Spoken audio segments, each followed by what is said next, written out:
Hello everyone, welcome to our YouTube channel Tectonic Science. Dear aspirants ಎಲ್ಲರಿಗೂ ನಮಸ್ಕಾರ. ಇಂದಿನ ಈ ವಿಡಿಯೋದಲ್ಲಿ ಕರ್ನಾಟಕ ವಿಶ್ವವಿದ್ಯಾಲಯ ಧಾರವಾಡ ಅವರು ಏನು ಒಂದು ಕಂಪ್ಯೂಟರ್ ಅಪ್ಲಿಕೇಶನ್ ಇನ್ ಬಿಸ್ನೆಸ್ ಕ್ಯಾಬ್ನ BCom third sem revised NEP ಯ ಒಂದು ಸಿಲೆಬಸ್ನ ಏನು ಫ್ರೇಮ್ ಮಾಡಿದಾರಲ್ಲ ಆ ಸಿಲೆಬಸ್ಗೆ ಸಂಬಂಧಪಟ್ಟಂತಹ 5 ಮಾರ್ಕ್ಸ್ ಏನು 5 ಅಂಕಗಳ ಒಂದು ಪ್ರಶ್ನೆ ಮತ್ತು ಉತ್ತರಗಳು. ಈ ಒಂದು ಪ್ರಶ್ನೆಗಳು 5 ಅಂಕಗಳಿಗೂ ಬರ್ಬೋದು, ನಿಮ್ಗೆ ಎಕ್ಸಾಮ್ಗೆ 10 ಅಂಕಗಳಿಗೂ ಬರ್ಬೋದು. ಹಾಗಾಗಿ ನಾ ಇಲ್ಲಿ ಏನ್ ಮಾಡಿದ್ದೇನೆ ಅಂದ್ರೆ ಸ್ವಲ್ಪ ಲೆಂದಿಯಾಗಿನೇ ಸ್ವಲ್ಪ ಎಕ್ಸ್ಪ್ಲೈನ್ ಮಾಡಿದ್ದೀನಿ ಒಂದೊಂದು ಕ್ವಶನ್ಸ್ಗಳನ್ನ, ಇಂಪಾರ್ಟೆಂಟ್ ಯಾವಿದಾವೆ ಅನ್ನೋದನ್ನ ನೋಡ್ಕೊಂಡು ಸ್ವಲ್ಪ ಜಾಸ್ತಿಯಾಗಿನೇ ಎಕ್ಸ್ಪ್ಲೈನ್ ಮಾಡಿದ್ದೀನಿ. ಇಲ್ಲಿ ನಾವು ಏನ್ ಮಾಡೋಣ ಅಂದ್ರೆ 1 by 1 ಕ್ವಶನ್ಗಳನ್ನ ನೋಡ್ತಾ ಹೋಗೋಣ. ಕ್ವಶನ್ ನಂಬರ್ 1 ಇದೆ, explain types of computing interface ಅಂತ ಇದೆ. ಸೊ ಅಂದ್ರೆ ಫಸ್ಟ್ ಏನ್ ಮಾಡ್ಬೇಕಂದ್ರೆ ಡೆಫಿನಿಷನ್ ಬರಬೇಕು. ಕಂಪ್ಯೂಟಿಂಗ್ ಇಂಟರ್ಫೇಸ್ ಅಂದ್ರೇನು ಅಂತ ಈ ಡೆಫಿನಿಷನ್ ಬರಬೇಕು. ಆಮೇಲೆ ಟೈಪ್ಸ್ ಆಫ್ ಇಂಟರ್ಫೇಸಸ್ ಆರ್ ಅಂತ ಬರೆದು ಗ್ರಾಫಿಕಲ್ ಯೂಸರ್ ಇಂಟರ್ಫೇಸು, ಹಂಗಂದ್ರೆ ಗ್ರಾಫಿಕಲ್ ಯೂಸರ್ ಇಂಟರ್ಫೇಸ್ ಅಂದ್ರೆ ಏನು ಮತ್ತೆ ಅದಕ್ಕೆ ಎಕ್ಸಾಂಪಲ್ಸ್ ಯಾವುವು. ನೆಕ್ಸ್ಟ್ ಕಮಾಂಡ್ ಲೈನ್ ಇಂಟರ್ಫೇಸ್, ಇದು second one command line interphase, ಅದಕ್ಕೆ ಒಂದಿಷ್ಟು explanation. Next one touch interface ಅಂತ ಬರ್ತದೆ ಥರ್ಡ್ ಒನ್, ಮತ್ತೆ ಅದು ಟಚ್ ಇಂಟರ್ಫೇಸ್ ಅಂದ್ರೇನು ಮತ್ತೆ ಅದಕ್ಕೆ example. Next natural language interface ಅಂದ್ರೇನು ಅದ್ರದ್ದು ಒಂದಿಷ್ಟು ಹಂಗೇಂದ್ರೆ ಏನು ಅನ್ನೋದನ್ನು ಒಂದು ಡೆಫಿನೇಷನ್ ಮತ್ತೆ ಅದಕ್ಕೆ ಎಕ್ಸಾಂಪಲ್. ಇಷ್ಟು ಬರೋದ್ರೆ ನಿಮಗೆ ಏನ್ ಸಿಗ್ತದೆ ಅಂದ್ರೆ 5 ಮಾರ್ಕ್ಸ್ ಸಿಗ್ತದೆ. ಸೊ ಹಾಗಾಗಿ ನೀವೇನ್ ಮಾಡ್ಬೇಕಂದ್ರ ಒಂದಿಟ್ಟು ಕಂಪ್ಯೂಟರ್ ಇಂಟರ್ಫೇಸ್ ಅಂದ್ರೆ ಏನಂತ ಬರೋದು, ಕಂಪ್ಯೂಟರ್ ಅಥವಾ ಕಂಪ್ಯೂಟಿಂಗ್ ಇಂಟರ್ಫೇಸ್ ಅಂತ ಬರೋದು. ಟೈಪ್ಸ್ ಆಫ್ ಇದನ್ನ 2 ಮಾರ್ಕ್ಸಿಗೂ ಕೇಳ್ಬೋದು. ಯಾವ್ಯಾವ ಟೈಪ್ಸ್ ಆಫ್ ಇಂಟರ್ಫೇಸಸ್ ಅದವು ಕಂಪ್ಯೂಟಿಂಗ್ ಒಳಗ ಅಂತ ಕೇಳಿದ್ರ ಅಂದ್ರ graphical user interface, command line interface, touch interface ಮತ್ತೆ ನ್ಯಾಚುರಲ್ ಲ್ಯಾಂಗ್ವೇಜ್ ಇಂಟರ್ಫೇಸ್ ಅಂತ ನೀವು ಬರದ್ರಿ ಅಂದ್ರೆ ಇದು 2 ಅಂಕಕ್ಕೆ ಸಿಗ್ತೈತಿ. ನೆಕ್ಸ್ಟ್ 5 ಮಾರ್ಕ್ಸಿಗೆ ಏನಾದ್ರು ಎಕ್ಸ್ಪ್ಲೇನ್ ಅಂತ ಕೇಳಿದ್ರಂದ್ರ ಇವನ್ ಏನ್ ಮಾಡ್ಬೇಕಂದ್ರ ನೀವು ಈಗ ಇಲ್ಲಿ ಏನ್ ಕೊಟ್ಟಿದ್ದೀನಲ್ಲ ಈ ಟೈಪ್ 1 by 1 ಎಕ್ಸ್ಪ್ಲೇನ್ ಮಾಡಿದ್ರಿ ಅಂದ್ರ ನಿಮ್ಗ ಔಟ್ ಮಾರ್ಕ್ಸ್ ಸಿಗ್ತದೆ. Question number 2, explain objective or needs of computing ಅಂತ ಇದೆ. ಆಬ್ಜೆಕ್ಟಿವ್ಸ್ ಏನೇನ್ ಬರ್ತಾವು ಕಂಪ್ಯೂಟಿಂಗ್ ಒಳಗ ಅಂತ ಕೇಳಿದ್ರ ಅಂದ್ರ ಏನಂದ್ರ objective computer networks is essential in modern computing because it enables communication, resource sharing and efficient information management ಅಂತ ಇದನ್ನೇನ್ ಮಾಡ್ಬೇಕಂದ್ರೆ ಸ್ವಲ್ಪ ಎಕ್ಸ್ಪ್ಲೈನ್ ಮಾಡಬೇಕು. Next main objective or needs of computing ಏನು ಅಂದ್ರೆ ನೆಟ್ವರ್ಕ್ ಆರ್ ಎಕ್ಸ್ಪ್ಲೈನ್ ಬಿಲೋ ಅಂತ ಹಾಕಿ 1 by 1 ಮಾಡಬೇಕು. ಎದಕ್ಕೆ objectives ಅಥವಾ ನೀಡ್ಸ್ ಏನು ಕಂಪ್ಯೂಟಿಂಗ್ ನೆಟ್ವರ್ಕ್ಸ್ ಅಂದ್ರೆ ಒಂದು ರಿಸೋರ್ಸ್ ಶೇರಿಂಗ್ ಇರ್ತದೆ. ಸೊ ಅದಕ್ಕೆ ರಿಸೋರ್ಸ್ ಶೇರಿಂಗ್ ಅಂದ್ರೆ ಏನಂತ ಎಕ್ಸ್ಪ್ಲೈನ್ ಮಾಡಬೇಕು. Next data and information sharing, next communication, next cost reduction. Fifth one ಏನ್ ಬರ್ತದ ಅಂದ್ರ ರಿಲಯಬಿಲಿಟಿ ಮತ್ತ reliability and backup. Next centralised management, next scalability and flexibility, next remote access, next improve performance and last one security. ಇದ್ರೊಳಗೆ ನಿಮ್ಗೆ ಏನಾದ್ರು ಅಂದ್ರ ಇಷ್ಟನ್ನ ನೀವು explain ಮಾಡಿದ್ರಂದ್ರ 5 or 10 ಮಾರ್ಕ್ಸ್ಗೆ ಇದನ್ನ ಕೇಳ್ಬೋದು. ಹೀಗೆ ನಿಮ್ಗೆ ಏನಾಗ್ತದೆ ಅಂದ್ರ 5 or 10 ಮಾರ್ಕ್ಸ್ಗೆ ಈ ಕ್ವಶನ್ಗೆ ಆನ್ಸರ್ ಬರುತ್ತೆ ಅಂದ್ರೆ ನಿಮ್ಗ ಔಟ್ ಸಿಗ್ತದೆ. In case what are the objective or needs ಅಂತ ನಿಮ್ಗೆ ಏನಾದ್ರು ಜಸ್ಟ್ ಲಿಸ್ಟ್ ಮಾಡಂದ್ರ list any 4 objectives or list of computer networking ಅಂತ ಕೇಳಿದ್ರಂದ್ರ ಇವ್ಯಾವಾದ್ರು ರಿಸೋರ್ಸ್ ಮ್ಯಾನೇಜ್ಮೆಂಟ್ ಆಗಿರ್ಬೋದು, reliability and backup, centralised management, remote access, security ಅಂತ ಯಾವ್ದಾದ್ರು 4 ಏನಾದ್ರು ಇದ್ರೊಳಗೆ ಬರದ್ರಿ ಅಂದ್ರೆ ನಿಮ್ಗ 2 ಮಾರ್ಕ್ಸ್ ಸಿಗ್ತದೆ. ಸೊ ಹಾಗಾಗಿ ಇವೆಲ್ಲವೂ ಏನಾಗ್ತದೆ ಅಂದ್ರೆ 2, 5, 10 ಮಾರ್ಕ್ಸ್ಗೆ ಇಂಪಾರ್ಟೆಂಟ್ ಆದಂತ ಒಂದು ಟಾಪಿಕ್. ಸೊ ಅದಕ್ಕೆ ಏನ್ ಮಾಡಿದ್ದೀನಿ ಅಂದ್ರೆ ನಾನು ಇವು ಮೋಸ್ಟ್ ಇಂಪಾರ್ಟೆಂಟ್ ಕ್ವಶನ್ಸ್ ನ ತಗೊಂಡು ಅವನ ಇಲ್ಲಿ ಏನ್ ಮಾಡಿದ್ದೀನಿ ಅಂದ್ರೆ ನಿಮಗೆ ಎಕ್ಸ್ಪ್ಲನೇಷನ್ ಮಾಡಿ ಹೇಳಿದ್ದೀನಿ.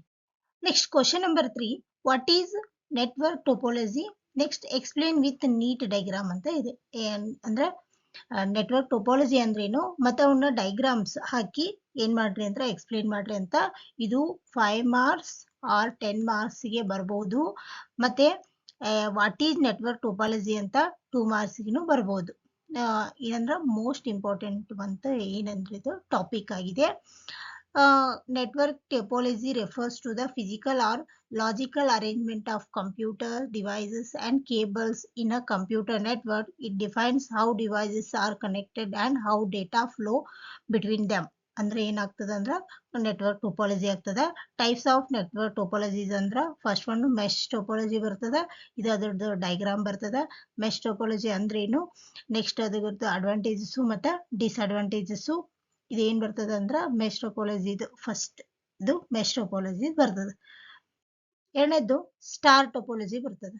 ಸ್ಟಾರ್ ಟೋಪಾಲಜಿ ಅಂದ್ರೇನು, ಅದರದ್ದು ಮತ್ತೆ ಅಡ್ವಾಂಟೇಜಸ್ ಡಿಸ್ಅಡ್ವಾಂಟೇಜಸ್ ಮತ್ತೆ ಅದರದ್ದು ಡೈಗ್ರಾಮ್. ಸೊ ಇದು ಡೈಗ್ರಾಮ್ ಬರ್ತದೆ. ಸೊ ಇದು ಸ್ಟಾರ್ ಟೋಪಾಲಜಿಗೆ ಎಕ್ಸ್ಪ್ಲನೇಷನ್ ಆಗ್ತದೆ. ಥರ್ಡ್ ಒನ್ ಏನ್ ಬರ್ತದೆ ಅಂದ್ರೆ ಬಸ್ ಟೋಪಾಲಜಿ ಅಂತ ಬರ್ತದೆ. ಬಸ್ ಟೋಪಾಲಜಿ ಅಂದ್ರೇನು, ಅದರದ್ದು ಅಡ್ವಾಂಟೇಜಸ್ ಮತ್ತೆ ಡಿಸ್ಅಡ್ವಾಂಟೇಜಸ್ ಮತ್ತೆ ಅದರದ್ದು ಏನಂದ್ರೆ ಒಂದು ನೀಟ್ ಡೈಗ್ರಾಮ್. ಇದು ಡೈಗ್ರಾಮ್. ಸೊ ಇದು ಇಷ್ಟು ಏನ್ ಮಾಡ್ಬೇಕಂದ್ರೆ ಬರಿಬೇಕಾಗ್ತದೆ. Fourth one ring topology. Next ring topology ಅಂದ್ರೇನು, ಮತ್ತೆ ಅದರದ್ದು ಅಡ್ವಾಂಟೇಜಸ್ ಮತ್ತೆ ಡಿಸ್ಅಡ್ವಾಂಟೇಜಸ್ ಮತ್ತೆ ಅದಕ್ಕೆ ಸಂಬಂಧಪಟ್ಟಂತ ಒಂದು ಡೈಗ್ರಾಮ್. Next tree topology. ಐದನೇದು ಟ್ರೀ ಟೋಪಾಲಜಿ. ಟ್ರೀ ಟೋಪಾಲಜಿ ಅಂದ್ರೇನು, ಅದರದ್ದು ಅಡ್ವಾಂಟೇಜಸ್ ಮತ್ತೆ ಡಿಸ್ಅಡ್ವಾಂಟೇಜಸ್ ಮತ್ತೆ ಅದರದ್ದು ಒಂದು diagram. Last sixth one hybrid topology. ಮತ್ತೆ ಹೈಬ್ರಿಡ್ ಟೋಪಾಲಜಿ ಅಂದ್ರೇನು, ಅದರದ್ದು ಅಡ್ವಾಂಟೇಜಸ್ ಮತ್ತೆ ಡಿಸ್ಅಡ್ವಾಂಟೇಜಸ್ ಮತ್ತೆ ಅದರದ್ದು ಒಂದು ಏನಂದ್ರೆ ಡಯಾಗ್ರಾಮ್. ಹೀಗೆ ನೆಟ್ವರ್ಕ್ ಟೋಪಾಲಜಿದು ಟೈಪ್ಸ್ ನೀವು ಎಕ್ಸ್ಪ್ಲೇನ್ ಮಾಡಿ ಈ ಟೈಪ್ ಎಕ್ಸ್ಪ್ಲೇನ್ ಮಾಡಿದ್ರೆ ಅಂದ್ರೆ ಇದು ಲೆಂದಿ ಇದೆ ಇದು ಒಂದು ಆನ್ಸರ್. ಸೊ ಇದು 10 ಮಾರ್ಕ್ಸಿಗೂ ಇರ್ತದೆ, 5 ಮಾರ್ಕ್ಸಿಗೂ ಇರ್ತದೆ. 5 ಮಾರ್ಕ್ಸ್ ಕೇಳಿದ್ರಂದ್ರೆ ಸ್ವಲ್ಪ ಅಡ್ವಾಂಟೇಜಸ್ ಡಿಸ್ಅಡ್ವಾಂಟೇಜಸ್ ಅದಾವಲ್ಲ ಅವನ್ನ ಒಂದು 2 ಅಥವಾ 3 ಬರೀರಿ. ಅದೇ 10 ಮಾರ್ಕ್ಸ್ ಕೇಳಿದ್ರಂದ್ರೆ ಇಲ್ಲಿ ಏನು ನಾನು ಎಕ್ಸ್ಪ್ಲೇನ್ ಮಾಡಿದ್ದೀನಿ ಎಲ್ಲವನ್ನೂ ಅಷ್ಟಷ್ಟು ಬರೀರಿ. ನಿಮ್ಗೆ ಏನಾಗ್ತದೆ ಅಂದ್ರೆ ಔಟ್ ಆಫ್ ಮಾರ್ಕ್ಸ್ ಸಿಗ್ತೈತಿ. ಮತ್ತೆ ಡೈಗ್ರಾಮ್ಸ್ ನೋಡ್ಕೊರಿ ಒಂದ್ಸರಿ. ಡೈಗ್ರಾಮ್ಸ್ ಈಸಿ ಇದೆ. ಈ ಡೈಗ್ರಾಮ್ಸ್ ಹಾಕ್ರಿ, ನಿಮ್ಗೆ ಔಟ್ ಆಫ್ ಮಾರ್ಕ್ಸ್ ಸಿಗ್ತೈತಿ. ಮತ್ತೆ ಇವ್ನ ಏನಾದ್ರೂ 2 ಮಾರ್ಕ್ಸ್ ಕ್ವಶನ್ಗೆ write a short note on hybrid topology, write a short note on mesh topology ಹಿಂಗೆಲ್ಲಾನು ಕೇಳ್ಬೋದು. ಇನ್ ಕೇಸ್ ಕೇಳಿದ್ರೆ ಅಂದ್ರೆ ಅವಕ್ಕೂ ನಿಮ್ಗೆ ಏನಾಗ್ಲಿ ಹೆಲ್ಪ್ ಆಗ್ಲಿ ಅಂತ ಹೇಳಿ ನಾನು ಇವನ್ನ ಡಿಟೇಲ್ಡ್ ಆಗಿ ಎಕ್ಸ್ಪ್ಲೇನ್ ಮಾಡಿದ್ದೀನಿ. ಸೊ ನೀವೇನ್ ಮಾಡ್ರಿ ಅಂದ್ರೆ ಇವನೊಂದ್ಸರಿ ನೀಟಾಗಿ ಓದ್ಕೋರಿ. Next question number 4, what is computer network, explain types of networks ಅಂತ ಕೇಳಿದ್ದಾರೆ. ಅಂದ್ರೆ ಕಂಪ್ಯೂಟರ್ ನೆಟ್ವರ್ಕ್ ಅಂದ್ರೇನು, ಯಾವ ಟೈಪ್ಸ್ ಅದಾವು ಕಂಪ್ಯೂಟರ್ ನೆಟ್ವರ್ಕ್ಸ್ ಒಳಗ ಅಂತ ಕೇಳಿದ್ದಾರೆ. ಸೊ ಫಸ್ಟ್ ಒನ್ ಏನ್ ಬರ್ತದ ನೆಟ್ವರ್ಕ್. ಕಂಪ್ಯೂಟರ್ ನೆಟ್ವರ್ಕ್ ಅಂದ್ರ ಬರೀತೀರಿ ನೀವು, computer network is a connection between 2 or more network devices like computer, routers and switches to share network resources ಅಂತ ಬರೀತೀರಿ. So types of computer networks ಅಂತ ಕೇಳಿದ್ರಂದ್ರ first one PAN, personal area network, local area network, metropolitan area network ಮತ್ತೆ wide area network ಅಂತ ಬರ್ತದೆ. First one ಅದ್ರೊಳಗ PAN, personal area network. Personal area network ಅಂದ್ರೇನು, ಅದಕ್ಕೆ ಸಂಬಂಧಪಟ್ಟಂತ ಒಂದು diagram. Next local area network ಅಂದ್ರೇನು, ಅದಕ್ಕೆ ಸಂಬಂಧಪಟ್ಟಂತಹ diagram. Next third one metropolitan area network ಮತ್ತೆ ಅದಕ್ಕೆ ರಿಲೇಟೆಡ್ ಇರುವಂತಹ diagram. Last wide area network ಮತ್ತೆ ಅದಕ್ಕೆ ರಿಲೇಟೆಡ್ ಆಗಿರುವಂತಹ ಡೈಗ್ರಾಮ್. ಇಷ್ಟು ಬರೋದ್ರಿ ಅಂದ್ರೆ ನಿಮ್ಗೆ 5 ಅಥವಾ 10 ಅಂಕಗಳು. ಈ 10 ಅಂಕಗಳದ ಒಂದು ಏನದಂದ್ರೆ ಕ್ವಶನ್ ಇಷ್ಟು ಬರೋದ್ರಿ ಅಂದ್ರೆ ನಿಮ್ಗೆ 5 ಅಥವಾ 10 ಅಂಕಗಳು ಸಿಗ್ತವು. 5 ಅಂಕಗಳಿಗೆ ಬರೋದ್ರಿ ಅಂದ್ರೆ ಆಗ್ಲೇ ಹೇಳ್ದಾಗೆ ಸ್ವಲ್ಪ ಕಟ್ ಮಾಡಿ ಬರೀರಿ.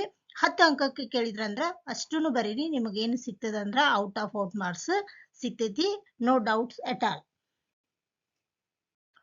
ನೆಕ್ಸ್ಟ್ ಕ್ವಶನ್ ನಂಬರ್ 5 ಇದೆ differences between LAN, MAN and ವ್ಯಾನ್ ಅಂತ ಇದೆ. ನಿಮ್ಗೆ ಇದ್ರೊಳಗ 2 ಕೇಳ್ಬೋದು. Differences between LAN and MAN ಅಂತ ಕೇಳ್ಬೋದು, ಅಥವಾ ಡಿಫ್ರೆನ್ಸಸ್ ಬಿಟ್ವೀನ್ ಲ್ಯಾನ್ ಅಂಡ್ ವ್ಯಾನ್ ಅಂತ ಕೇಳ್ಬೋದು, ಅಥವಾ ಡಿಫ್ರೆನ್ಸಸ್ ಬಿಟ್ವೀನ್ ಮ್ಯಾನ್ ಅಂಡ್ ವ್ಯಾನ್ ಅಂತ ಕೇಳ್ಬೋದು. ಸೊ ಹಾಗಾಗಿ ನಾ ಏನ್ ಮಾಡಿದ್ದೀನಿ ಅಂದ್ರ ಮೂರನ್ನು ಇಲ್ಲಿ ಏನ್ ಮಾಡಿದ್ದೀನಿ ಅಂದ್ರೆ ಕೊಟ್ಟಿದ್ದೀನಿ. ಸೊ ಇವ್ನ ನೀವು ನೋಡ್ಕೊಂಡ್ರ ಇದು ನಿಮ್ಗ 2 ಮಾರ್ಕ್ಸಿಗೆ ಅಥವಾ 5 ಮಾರ್ಕ್ಸಿಗೆ ಕೇಳುವಂತ ಒಂದು ಪ್ರಶ್ನೆ ಆಗಿದೆ. ಹಾಗಾಗಿ ಇದನ್ನ ಏನ್ ಮಾಡ್ಕೋರಿ ಅಂದ್ರೆ ಇವನಷ್ಟು ಈಸಿ ಪಾಯಿಂಟ್ಸ್ ಇದಾವೆ. ನಾನು ಲೆಂದಿ ಪಾಯಿಂಟ್ಸ್ನು ಇಟ್ಟಿಲ್ಲ, ನಿಮ್ಗೆಲ್ಲ ಅನುಕೂಲ ಆಗ್ಲಿ ಅಂತ ಹೇಳಿ ಈಸಿ ಪಾಯಿಂಟ್ಸ್ ಇದೆ. ಒಂದು 8 ಪಾಯಿಂಟ್ಸ್ ಇದೆ. ಈ 8 ಪಾಯಿಂಟ್ಸ್ ನ ನೀವು ನೋಡ್ಕೊಂಡ್ರಿ ಅಂದ್ರ ನಿಮ್ಗೆ ಏನಾಗ್ತದಂದ್ರ 2 ಮಾರ್ಕ್ಸಿಗೆ ಕೇಳಿದ್ರಂದ್ರ 4 ಬರೀರಿ, 5 ಮಾರ್ಕ್ಸಿಗೆ ಕೇಳಿದ್ರಂದ್ರ ಈ 8 ಕ್ವಶನ್ ಇವ್ ಏನ್ ಮಾಡ್ರಿ ಅಂದ್ರ ಪಾಯಿಂಟ್ಸ್ ನ ಬರೀರಿ. ನಿಮ್ಗೆ ಇಲ್ಲಿ ಏನಾಗ್ತದಂದ್ರ ಔಟ್ ಆಫ್ ಮಾರ್ಕ್ಸ್ ಸಿಗ್ತೈತಿ. ಇದನ್ನ ಏನ್ ಮಾಡ್ರಿ ಅಂದ್ರ ನೀವು ಓದ್ಕೋರಿ ಒಂದ್ಸರಿ.